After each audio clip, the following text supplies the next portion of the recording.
19h30, c'est l'heure de la principale édition d'information. Mesdames et messieurs, bonsoir et merci de nous faire une place dans vos ménages. Nous ouvrons ce journal avec le social.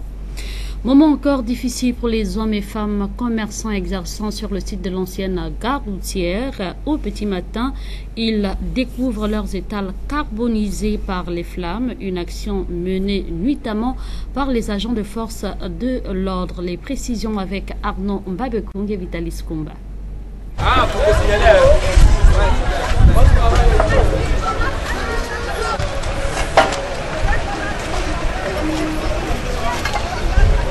Des étals composés de palettes et parasols des commerçants exerçant à cet endroit de l'ancienne gare routière de Libreville, il ne reste plus que ce charbonnier.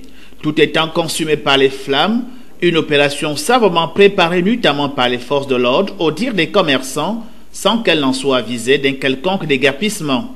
Et c'est toujours comme ça qu'ils viennent. Après, on va encore dire, nous sommes là, la rentrée scolaire là. Ils viennent aujourd'hui à 1h, m'appellent à 1h, les gardiens m'appellent à 1h. Maman est en train de brûler. Quand j'arrive, je n'avais même pas accès parce que tout ça là était miné de policiers, remis jusqu'au temps. Je ne connaissais pas de quoi il s'agissait. J'étais depuis la Sorbonne, c'est là-bas qu'on était. Après, je suis rentrée. Je viens le matin, ils partaient, bon, j'ai trouvé les policiers qui nous disent qu'on ne doit plus vendre là. C'est la route, c'est le trottoir. Excusez-moi, si je ne sais pas si vous pouvez fixer les caméras là où je vends et celui qui est en train de construire même sur la route. Je ne sais pas de quoi il s'agit, qu'ils me disent. Oui, ils veulent encore des morts. Parce que moi, je ne peux pas le conserver. Jusque là, mes enfants sont dehors. Et ils ont augmenté les inscriptions. On fait comment? On fait comment? Je ne sais pas. Ce que moi je dis, l'écran me voit. Ce que je dis, le gouvernement me voit. Parce que moi je vis là. Mes enfants vivent là. Ce qui est sûr, c'est que s'ils ne veulent pas que moi je vende là, qu'ils viennent me prendre, moi et mes commerçants, ils nous amènent là où ils sont partis nous chercher. À mon boîte, on était à mon boîte. Ils ont vendu, ils ont donné aux expatriés, puis ont occupé cet endroit là où on était. Maintenant, ils sont venus nous déposer là. Tous les jours, avant, on m'avait déshabillé, on m'a envoyé en prison. Et maintenant, je ne sais pas aujourd'hui de quoi, qu'est-ce qu'ils vont encore me faire. Ou maintenant, c'est pour me tuer. Je ne sais pas. Excusez-moi, je veux que vous filmez. Regardez ce Libanais, ce Malien là, qui construit même sur la route. Il est sur la route. Vous voyez ces box. Vous voyez. Et regardez là où je suis. Je ne suis même pas sur le trottoir. Je suis sur une terre pleine. Vous-même regardez. Vous voyez le goudron. Ça, c'est les changeurs qui sont en train de détruire depuis qu'ils ont passé à brûler. Vous voyez. Vous voyez. Là, c'est les changeurs qui sont en train de détruire. Je ne connais pas de quoi il s'agit. En tout cas, je dis, je ne fais pas la force à la loi. Non. Je dis à la loi. Je dis aux gens qui sont censés, qui ont fait, en fait, aux gens qui à l'origine de tout cela devenir, s'ils ne veulent que je ne vende plus ici, qu'ils viennent m'enlever, moi et mes commerçants. Ils me ramènent là où j'étais, dans le marché. Là-bas, je nourrissais mes enfants, sans problème. Je ne veux plus me déshabiller, non. La loi a dit on ne se déshabille pas. Je ne veux plus aller en prison, laisser mes enfants, non. Ce que je veux seulement nourrir mes enfants, envoyer mes enfants à l'école. Mes enfants sont encore dehors. Je demande pardon au ministre de l'Intérieur de dire à ces policiers, s'ils ne veulent pas, s'ils veulent venir m'enlever ici, qu'ils m'envoient au marché. Sans ça, je jure la mort. Ces hommes et femmes de nationalité gabonaise, en majorité exerçant sur ce site, veulent gagner leur vie par cette activité. Mais face à l'adversité de la force publique, ils s'adressent alors directement au chef de l'État, garant de la puissance publique. Tout ce que nous avons subi ici, tout ce qu'on avait promis qu'on devait nous réhabiter, rien n'a été réalisé. Mais ils reviennent encore. Qu'est-ce qu'ils cherchent? Qu'est-ce qu'ils cherchent sur les pauvres Gabonais, où les Gabonais n'ont pas droit à vivre au Gabon? Allez sur le marché, les Gabonais n'ont pas accès au grand marché. C'est occupé par les expatriés. On fait comment? Monsieur le Président, on fait comment? Voici la rentrée scolaire, mes enfants sont dehors. Ils reviennent encore. Vous allez toujours me voir parce que je suis là. Je nourris mes enfants là. Ce qui est sûr, c'est que quand je m'embêtais, depuis qu'on ne m'embête pas, je ne dérange personne. S'ils m'enlèvent ici, qu'ils m'emmènent au marché, en tout cas, s'ils viennent, ils ont promis de venir me détruire ma marchandise, ils vont mettre dans le feu. Ma marchandise est là. Ils n'ont qu'à venir détruire. En tout cas, j'ai dit, c'est la mort. Trop, c'est trop. Ils vont venir me tuer. Je ne veux plus me déshabiller. Je ne veux plus aller en prison. Mais ce que je veux faire, Je n'anime pas la galerie, c'est qu'on va venir me prendre ici la cadavre. Parce que je nourris mes enfants ici là. Cette situation assez difficile et récurrente semble remettre en cause les politiques gouvernementales sur l'autonomisation de nos compatriotes, mieux encore de la destinée de la femme. Pour paraphraser ainsi, je cite, « Je serai heureux quand les Gabonais seront heureux », fin de citation. Heureux le sont-ils ces commerçants? Heureux l'est-il l'auteur? Un espace pour exercer leur commerce. Ces compatriotes en ont plus que jamais besoin pour une joie partagée.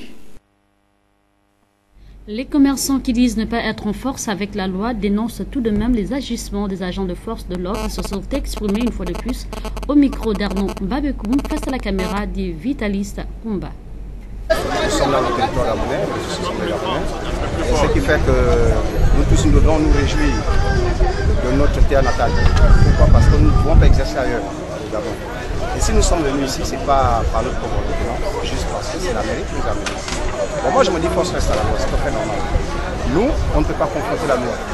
Si peut-être il y a un désagrément, ou bien peut-être l'autorité est fâcheuse sur quelque chose, la moindre des choses c'est de faire peut-être des séances de réunion pour pouvoir nous appeler pour dire qu'il y a telle ou telle opération qui va se passer ici. C'est tout à fait normal. Donc, nous sommes des humains avant tout. Vous savez que nous tous aujourd'hui on passe la période très difficile, la rentrée scolaire.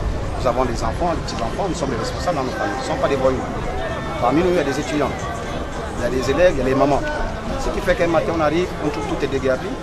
Bon, on se dit, bon, peut-être qu'ils sont fâchés de quelque chose. S'il y a moyen de négocier quelque chose, on négocie. Mais nous ne pouvons pas faire la force avec la loi, on sait. Si c'est peut-être pour dire que non, nous sommes sur la route. J'espère que si on regarde dans toute l'étendue du territoire gabonais, ils ne sont pas les, nous ne sommes même pas la route, si on regarde. Parce que je crois que la loi dit que c'est au moins à 3 mètres de distance. Or, si vous essayez de regarder un peu mes voisins, eux, ils font même des box. Nous, on ne fait même pas des box. Eux, ils font même des box jusqu'à. Je me dis, c'est l'autorité. En tout cas, nous n'allons pas confronter l'autorité. Tout ce qu'on demande à l'autorité, c'est les Gabonais qui viennent à peine de revenir des yeux, de voter certaines lois et certains principes. Parce que nous remplissons nos devoirs. Mais on se rend compte toujours qu'après remplir nos devoirs là, tout ce qu'on vient toujours nous faire, c'est de nous chicoter aux fesses. On ne comprend pas. Donc, c'est pourquoi nous demandons, nous indignons l'autorité, le ministère de l'Intérieur, la mairie, le président de la République, d'être un peu, vraiment d'avoir un cœur. Parce que nous n'avons pas, nous ne sommes pas en état de force. On demande juste de pouvoir nous donner nos petites familles. Vous savez comment l'emploi est difficile au Gabon en ce moment. Ce qui fait qu'au lieu de faire du banditisme, nous sommes obligés de nous débrouiller. Parce qu'on le disait avant, le Gabonais ne sait pas se débrouiller. Mais je vous parie ma tête qu'aujourd'hui, si vous rentrez dans le marché, il y a moins plus de 200 Gabonais, 300 même qui sont dans le marché aujourd'hui. C'est des brouilles. Pourquoi? Parce qu'on a compris que la vie n'est pas facile. Et aujourd'hui, on ne peut pas seulement se décider à notre pouvoir intellectuel. Non. Il faut aussi pouvoir travailler avec les forces physiques. Et nous avons compris ça. Et je conçois même que je crois que ça c'est sur le plan du président de la République. Que tout Gabonais doit savoir se débrouiller.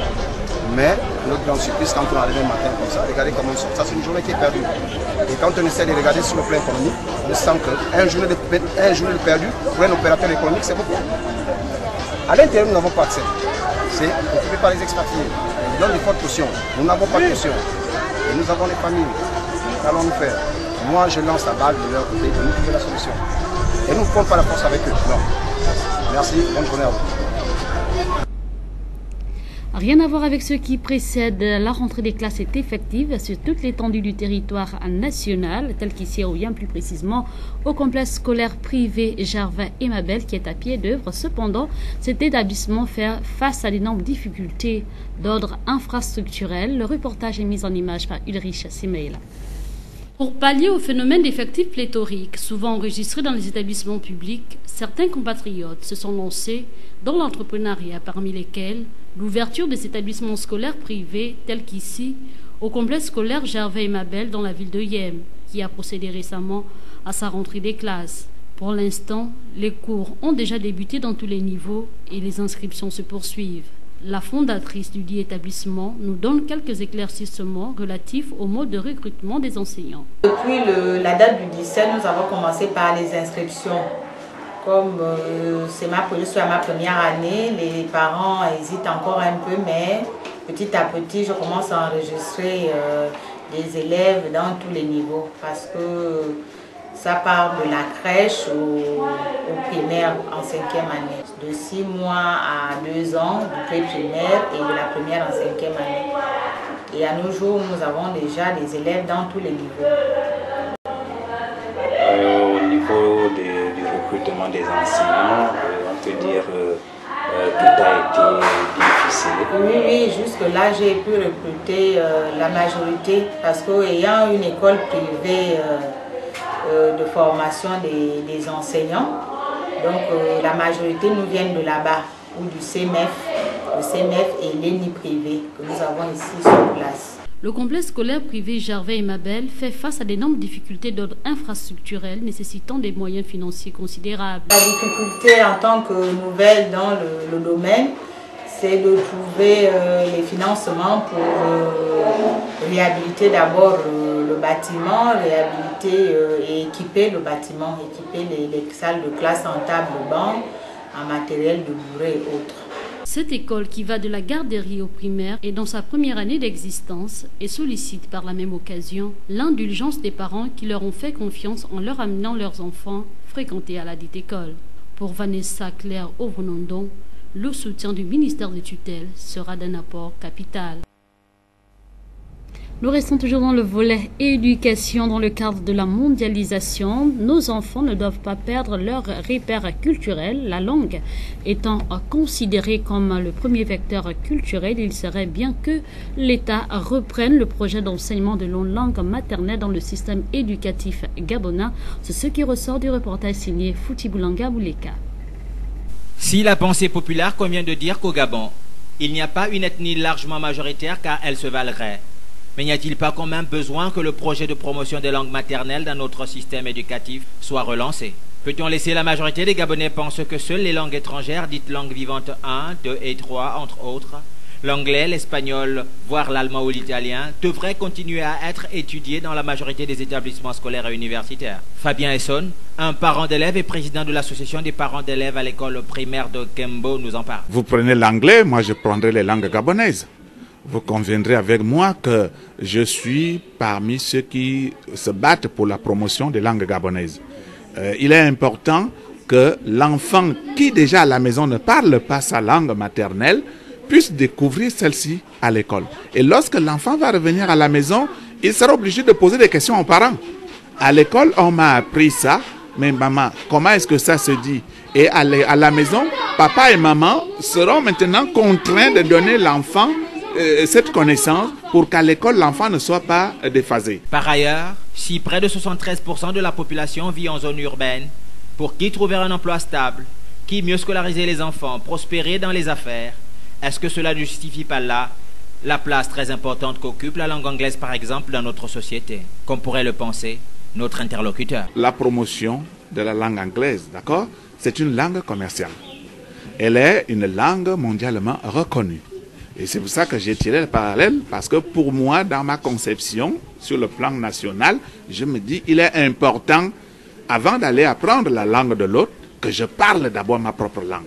En fin de compte, nos langues maternelles sont aussi importantes que les langues étrangères dites commerciales. Alors, on peut aussi créer dans nos établissements scolaires des clubs de langue vili, de langue fan ou de langue batéké dans les établissements scolaires et universitaires pour un souci d'équité et de promotion des langues au Gabon. La tradition a été une nouvelle fois respectée à l'Institut de hautes études de management IHEM lors de l'Assemblée générale marquant l'ouverture officielle de l'année académique 2018-2019, des échanges riches entre enseignants et étudiants. Euphrem Bioguedzo pour les précisions.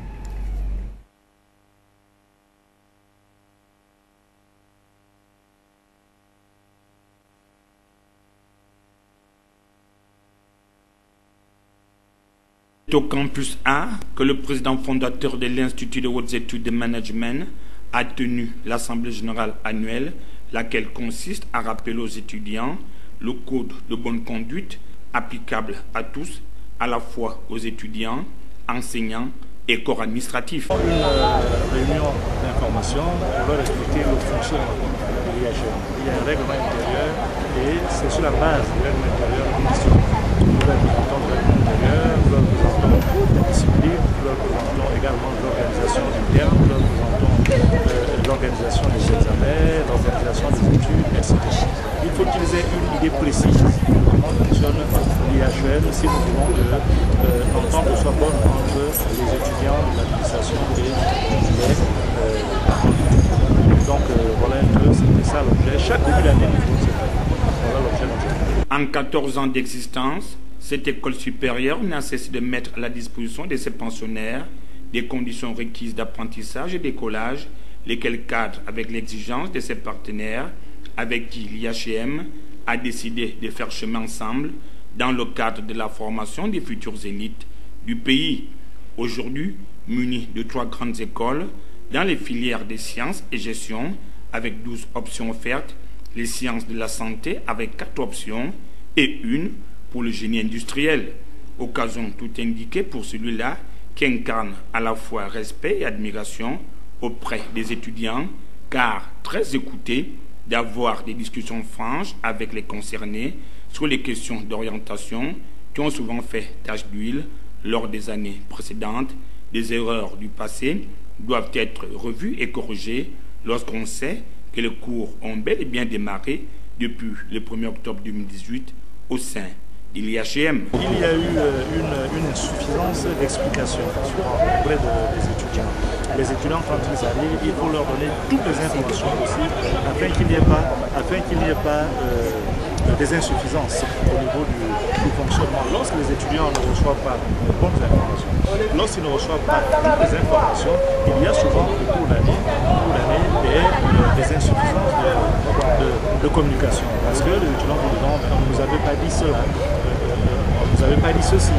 Et ce sont des choses, lorsqu'il faut les rattraper en cours d'année, ça devient difficile. Et donc lorsque l'école commence, il est bon de le prendre. Mais lorsque je m'adresse aux étudiants, l'Assemblée générale ne concerne pas les étudiants.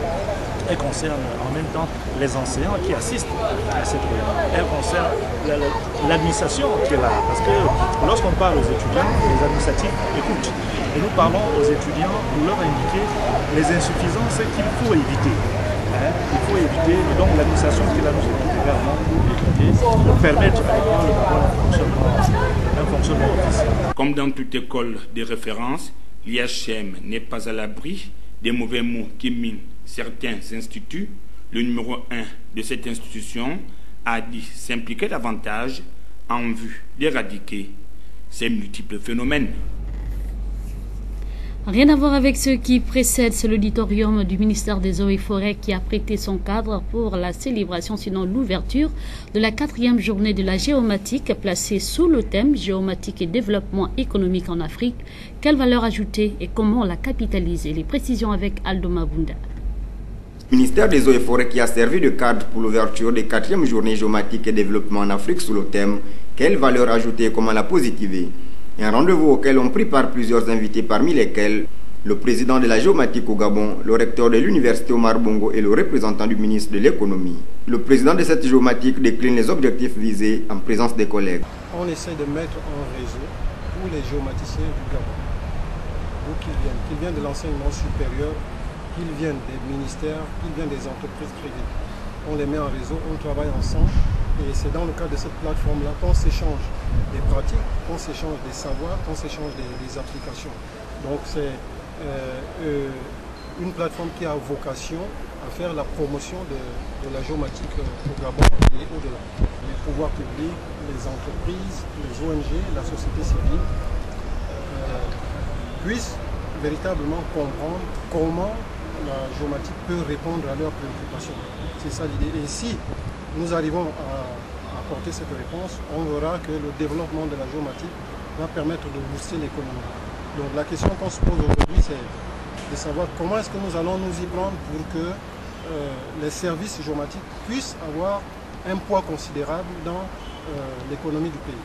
Le recteur, quant à lui, présente l'importance de cette journée, qui a d'ailleurs vu la participation de plusieurs secteurs d'activité, sachant que depuis 2014, ces géomaticiens gabonais se retrouvent chaque année pour échanger en présence de leurs collègues venus d'ailleurs. Le géographe est un véritable professionnel d'aménagement du territoire qui acquiert progressivement les compétences d'un ingénieur. Et les formations en ingénierie spatiale, les formations universitaires en ingénierie spatiale, en ingénierie socio-environnementale et en génie territorial dans les départements ou instituts de géographie commencent à se multiplier ci et là dans le monde, et notamment en France. Mais c'est principalement à l'Université Laval de Québec, au Canada, que la transformation du métier de géographe et la reconnaissance de la géomatique s'est effectuée de manière significative lorsqu'en 2009, la faculté de foresterie et de géodésie change de nom pour s'appeler désormais faculté de foresterie, de géographie et de géomatique. Le ministre certainement Péché a été valablement représenté par le docteur Michel Abaga Bissolo, qui décline également ses impressions. Que nous sommes ici pour honorer cet engagement que vous manifestez pour la promotion et la valorisation de cette science qui émerge de mieux en mieux dans nos pratiques. La géomatique occupe une place de choix.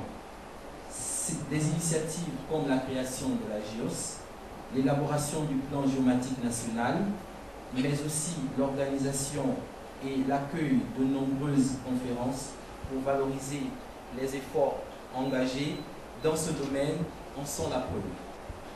À ce titre, nous sommes heureux de constater que le tissu national dans la science de l'information spatiale s'organise peu à peu. C'est pourquoi le ministère de la Communication et de l'Économie numérique encourage et soutient l'initiative GeoGabon. Cette 4e journée a mis l'accent sur la valeur ajoutée en matière de contribution dans l'économie, dit le docteur Moussavou.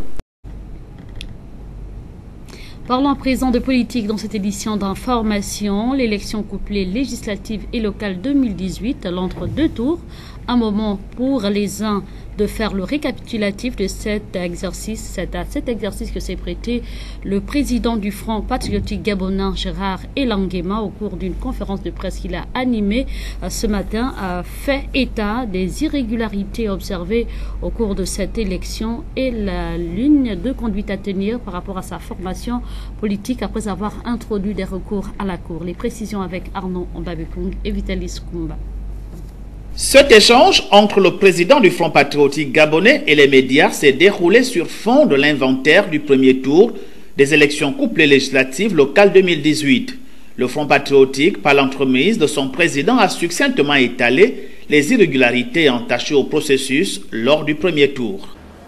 Après le premier tour des législatives et l'annonce des résultats des locales, le Front patriotique gabonais a pensé nécessaire de communiquer avec vous afin de livrer son sentiment sur le déroulement de cette élection de manière générale.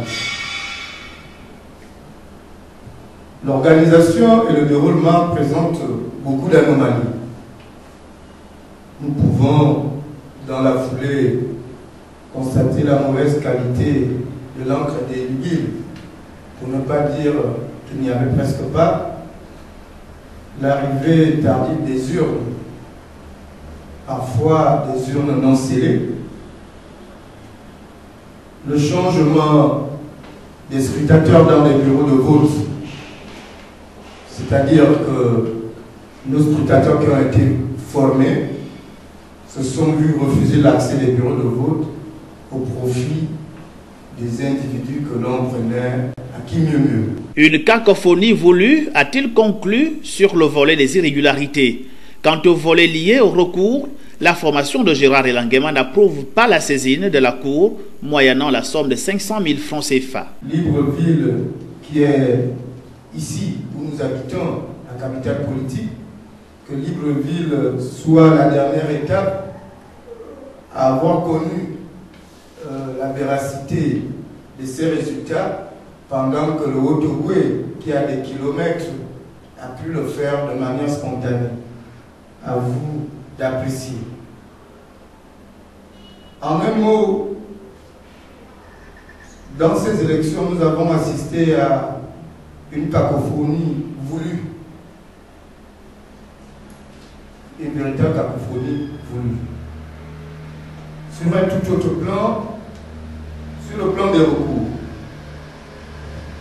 le Front patriotique gabonais s'étonne de ce que l'accès au recours pour le citoyen devient payant et s'interroge si nous sommes face à l'avènement de la justice des riches en violation flagrante de la Constitution.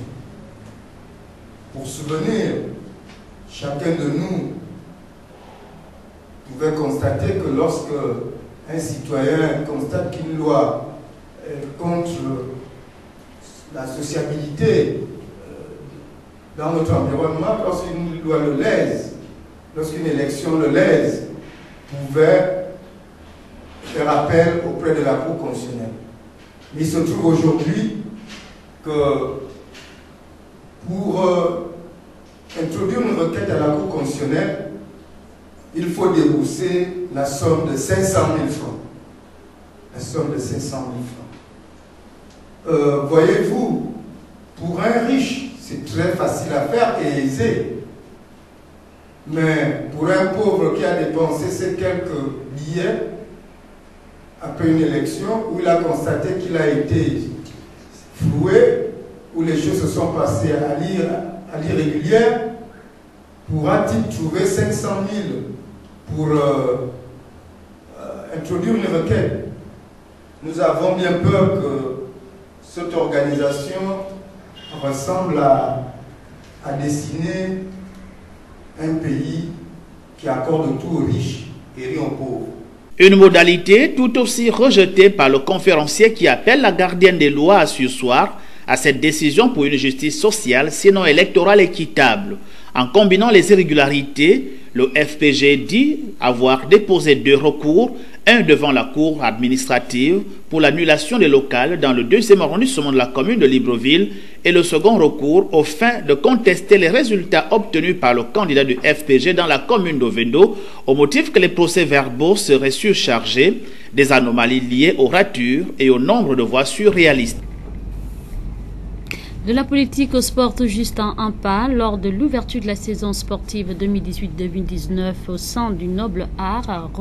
Raymond Nguema-Assa, du reste premier vice-président de la Fédération gabonaise de boxe, est revenu sur les chantiers à venir et les difficultés financières que rencontre cette institution dans le cadre de l'organisation de ses activités. Les propos sont recueillis par Ephraim Bioguezo. Justement, le niveau technique est très bas. Sérieusement, il faut beaucoup de travail. Déjà sur le plan des entraîneurs, des encadreurs techniques, il faut beaucoup de travail. Il faut du sérieux, il faut de l'application. Et ensuite, les boxeurs suivront. Si déjà, à la base, il y a une bonne formation, il y a quelque chose qui doit être inculqué, et puis voilà, c'est les résultats que nous attendions de tout cela. Je dirais que le championnat provincial, le championnat interpleur, est en veilleuse à cause des comptes. Nous avons, comme vous le savez très bien, nous avons généralement des problèmes de financement. Et je venais juste à peine de répondre un peu la dépêche que le secrétaire général du ministère nous a envoyée, et justement qui était pour éclaircir un petit peu la situation que nous vivons, que les fédérations en général vivent en ce moment-là. Je pense que nous avons espoir que les lendemains seront meilleurs et que justement que l'on en tient compte, parce que la Fédération gabonaise de boxe ne dort pas. Elle n'attend pas le financement de l'État, les financements de l'État. Nous bougeons quand même, nous organisons. Et le président, justement, Alfred, veut booster justement cette donne-là au niveau de la multiplication des compétitions sur le plan local et ensuite l'international. Mais nous voyons d'abord sur le plan local. Le championnat national, normalement, est financé par l'État, jusqu'à preuve de contraire. Et si nous n'en disposons pas, et si l'État a des difficultés, le président, avec tout ce qu'il fait là, c'est déjà beaucoup. Donc, il faut déjà apprécier ça. À quand le renouvellement des ligues provinciales, monsieur le vice-président? Nous attendons, je dirais, que la situation s'éclaircisse de plus en plus. Elle est en train de s'éclaircir, mais nous allons très prochainement relancer le renouvellement des ligues, des 8 ligues, les 4 autres ligues qui restent parce qu'on avait déjà renouvelé 4 et il en reste 4 et on va relancer, recréer celle de Logo et Vino qui est jusque-là sous les tanières. Nous changeons de discipline. L'expérience face à la jeunesse, c'est l'affiche du week-end qui a opposé l'équipe du Clash Time à celle de 22-7.0. C'était lors de la finale de la Ligue de basketball de l'Est hier qui s'est disputée au gymnase du lycée national Léomba. C'était en présence de Mosconi Ngonba. Nolé Fabrice peut serrer ses coéquipiers après leur victoire à l'arraché face à Ovendo 7.0, 69 contre 59. Une finale de la Ligue rehaussée par la performance de la jeunesse 7.0 face à l'expérience équipe du Clash en rouge qui a su élever le niveau au dernier quart-temps. Très coriace, ce que je viens de dire, c'était coriace, c'était très dur. Ils sont plus jeunes que nous d'ailleurs, ils avaient bien la niaque. Mais après, bon, Dieu n'est pas injuste. Je félicite d'abord mes adversaires, c'était bien coriace, mais on est champion du gars. Ils n'ont pas démérité. Face à eux, l'expérience a pris le dessus sur la jeunesse. On est déçus, c'est normal. On défendait le titre pour la 3e fois. Et là, on a perdu, donc on est vraiment déçus. Les petits n'ont pas réagi au début, ils ont essayé de réagir à la fin. Mais bon, on a quand même un gros problème avec l'arbitrage. On ne va pas totalement accuser l'arbitrage, mais quand même, il y a un problème là à ce niveau. Une victoire méritée, les nouveaux champions de la Ligue de basketball de l'Est hier devra batailler dur pour garder son titre, car des équipes talentueuses, il y en aura toujours pour faire face à eux. Au terme de cette fin de saison, le président de la Ligue de basketball de l'Est s'est exprimé tout en procédant également à la vision de la nouvelle saison qui sera caractérisée par la tenue de l'Assemblée générale élective. Il est au micro de Mosconi Ngonba. Tout de suite, on va dire, c'est vraiment un sentiment de satisfaction parce que ça n'a pas été une saison facile avec tout ce que tout le monde sait. Et aujourd'hui, pouvoir offrir cette joie aux sportifs, je pense que voilà, c'est vraiment un sentiment de satisfaction. Pour l'instant, on ne peut pas parler l'année prochaine. Comme normalement, j'ai fini les 2 premières années de mon mandat. Donc le 31 octobre, peut-être que la Ligue de basketball l'Est aura un nouveau président. Donc là, je prépare l'Assemblée générale ordinaire et l'Assemblée générale extraordinaire. On verra si je serai toujours à la tête de la Ligue l'année prochaine. Avec la Business League, il faut dire que nous, c'est un projet qu'on a initié avec une de nos associations. Donc ce qui fait que la Ligue étant suspendue, on va dire étant en conflit avec la fédération, on a tout simplement enlevé la Ligue et l'association qui était au départ avec nous a tout simplement continué la Business League et la Ligue n'était là que comme partenaire technique, comme on le fait avec toutes les associations. Mais vraiment, c'est une satisfaction parce que là, je pense que le truc auquel on a assisté aujourd'hui, c'était quelque chose d'extraordinaire. Voir des PDG et des agents crier de defense, des choses qu'on voit aux États-Unis, c'est tout simplement extraordinaire. Avec la fédération, je veux dire, c'est le statu quo. Je pense que j'ai été entendu en commission de recours. Je devrais connaître ma sanction, ma sentence dans les 15 jours qui suivent. Là, on est à 3 mois et toujours rien. Donc, on va dire, c'est plutôt le statu quo. Comme toutes les autres disciplines, le centre de formation Bessieux, pour parler de football, a procédé récemment à la tenue de son assemblée générale pour marquer l'ouverture de la saison sportive. C'est en présence de Yasser Nicolandon. Comme prévu lors de la reprise des activités du centre de formation de Bessieux, le bureau exécutif du centre a tenu son assemblée générale le lundi dernier. À son siège, à cette messe, 3 points ont marqué l'ordre du jour. Le bilan de la saison 2017-2018, le rapport financier et les divers. Des échanges qui ont duré près d'1 heure entre le président et son bureau directeur. Des échanges liés aux différents points à l'ordre du jour. Ces quelques recommandations ont reçu l'assentiment de tous. Le centre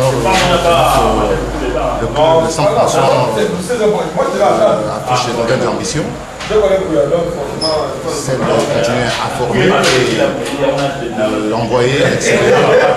C'était de notre missionnaire, comme nous le faisons depuis. Et après aussi l'arrivée de nouveaux coachs pour pouvoir amener leur expertise pour le bien-être de notre pays. Secondo, le centre de formation de Bessieux fixe le cap, faire mieux que la saison écoulée, afin d'aborder la compétition dans un climat sain, mettre en exergue les jeunes talents. Former est le défi majeur. L'ambition, c'est d'envoyer les enfants hors du pays. Parce que la première chose d'un centre de formation comme le nôtre, c'est de former et de placer. Oui, bien sûr que nous participons au championnat, sous-ligue et la ligue, comme l'année dernière, Mais notre ambition première, c'est de former et de placer des joueurs. C'est ça notre ambition première. C'est dans un climat de sainteté que la réunion s'achève. Quant à l'avenir des jeunes pousses évoluant désormais à l'Hexagone, le bureau compte se prononcer dans un futur proche. Landry-Joseph Nkeyi est le nouveau président de l'association des clubs de D1 et D2 professionnels du Gabon pour un mandat de 2 ans, un mandat qu'il place d'ailleurs sous le signe de la continuité. Euphrem Bioguedzo. Porté à la tête de l'association des clubs de D1 et D2 professionnels du Gabon, il y a moins d'une semaine, en lieu et place de Bosco Alaba-Fall, qui, au lendemain de se porter candidat à la course à la Fédération gabonaise de football, avait tout simplement déposé le tablier, évitant par-dessus tout le problème lié au cumul de fonctions souvent décrié par la classe sportive nationale. Landry-Joseph Nkeyi est aussi le président du conseil d'administration de Yam Athletic Club, une association qui participe au championnat national de première division. Il inscrit son tout premier mandat de 2 ans sous le signe de la continuité. L'homme entend notamment poursuivre l'œuvre entamée par son prédécesseur. La dernière assemblée générale de l'élection à la Fédération gabonaise de football a laissé beaucoup de frustration au sein de l'association. Donc il va falloir que nous fassions table rase de nos querelles pour que désormais nous allons vers un objectif commun. Et après nous avons une feuille de route. Moi je disais tantôt que ma feuille de route s'inscrit pardon, dans ma feuille de route s'inscrivait dans la continuité du président Alaba-Fall.